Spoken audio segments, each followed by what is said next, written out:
The collection notice arrived on a Wednesday for a platinum credit card Amy had never applied for.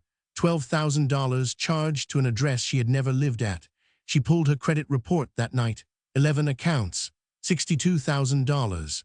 A credit score that had fallen from 780 to the low 400s. Every security question on every application had been answered correctly on the first attempt. Someone who knew every detail of her life had been quietly building a second financial identity in her name. That someone had been her best friend for 12 years, and the fraud had been running for 3. Amy and her friend met at 28 through a mutual coworker and connected the way people sometimes do when timing and temperament align. Over 12 years, they became the kind of friends who held spare keys to each other's apartments, who were listed as emergency contacts on medical forms, who helped each other through tax seasons and breakups and family crises.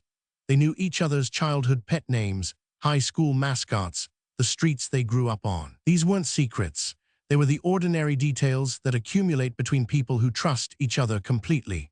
What Amy could not have known was that those same details, mother's maiden name, first car, city of birth, are also the answers to nearly every security question on every credit application in the country. The information Amy shared was never reckless. It was the natural currency of intimacy, conversations about childhood over wine, emergency forms filled out side by side, a tax filing where Amy's friend offered to help, and Amy handed over documents without a second thought. Studies show that identity theft committed by someone the victim knows personally goes undetected 2 to 3 times longer than stranger theft. The average detection window for friend-committed fraud is 18 months. By the time Amy found the first collection notice, accounts had been open for nearly that long. The fraud was already mature before the first warning arrived. 8 months before the collection notice, Amy received an unfamiliar credit inquiry alert. She called the bank and was told an application had been submitted in her name, probably a data breach, they said. Amy placed a temporary fraud alert and mentioned it to her friend over dinner. Her friend told her it happens all the time and not to worry about it. Over the next year, 2 more alerts arrived. Each time Amy questioned them. Each time her friend had a calm explanation, probably a retailer leak, maybe a duplicate inquiry. These systems flag everything. The fraud was hiding behind the one voice Amy trusted most to interpret it. The person reassuring her was the person stealing from her. Amy requested her full credit file from all 3 bureaus. The damage was systematic.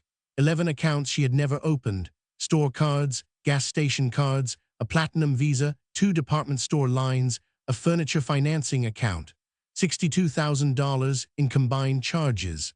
Her credit score had cratered from 780 to the low 400s, every delinquent balance compounding the destruction. The applications had been submitted from IP addresses on her side of town. The cards had been shipped to addresses within 3 miles of her apartment. Every security question on every application had been answered correctly on the first attempt. This was not a data breach. This was someone with a key to her life. Amy started tracing the delivery addresses listed on each account. Most were P.O. boxes or commercial mail centers, but 3 accounts shipped to the same residential address, an apartment building Amy recognized immediately. Her best friend lived there. The purchases on those cards matched items Amy had noticed in her friend's apartment over the past 2 years.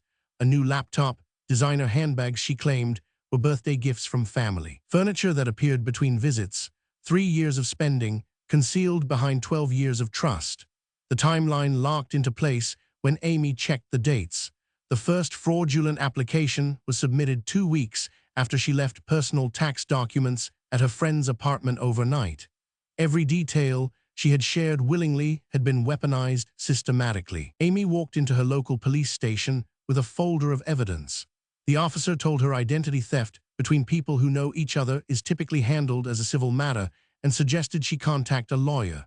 The second precinct said the same thing. Amy filed through the FTC's identity theft Gov portal and began the process of disputing 11 accounts individually, each requiring separate affidavits, separate documentation, separate timelines. She spent over 40 hours in the first month on paperwork alone.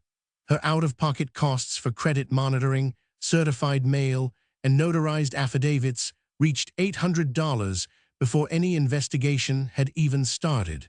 The system built to protect victims required the victim to carry nearly all the weight. 6 weeks after Amy filed her FTC report, a detective from a neighboring county called. He had been investigating a separate identity theft case with a nearly identical pattern, personal information gathered through a close friendship, accounts opened at local addresses, security questions answered flawlessly on the first try. The suspect's name matched. A former co-worker of Amy's friend had filed a report 8 months earlier in a different jurisdiction. When investigators searched federal databases, they found a third victim in another state who had reported through the same FTC portal. 3 women, 3 friendships. The same playbook executed across relationships that never overlapped. Amy's report was the thread that connected them all. Federal investigators consolidated the cases under identity theft and credit card fraud statutes carrying up to 15 years per count. A search warrant executed on the suspect's apartment recovered what prosecutors would later call the most damaging single piece of evidence, a handwritten notebook.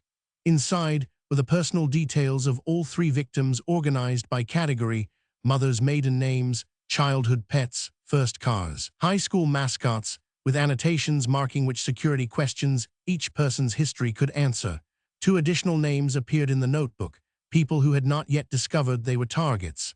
Unopened credit card statements addressed to the victims were found in a bedroom closet alongside shipping receipts spanning 2 years. The arrest was made on a Tuesday morning. The notebook proved this was never desperation. It was a system. At trial, the defense argued financial desperation and insisted the friendships had been genuine despite the fraud. The prosecution placed the notebook on the evidence table and walked the jury through it page by page. Each victim's information cataloged with the precision of an accountant, each security question mapped to a specific personal detail, shared in confidence.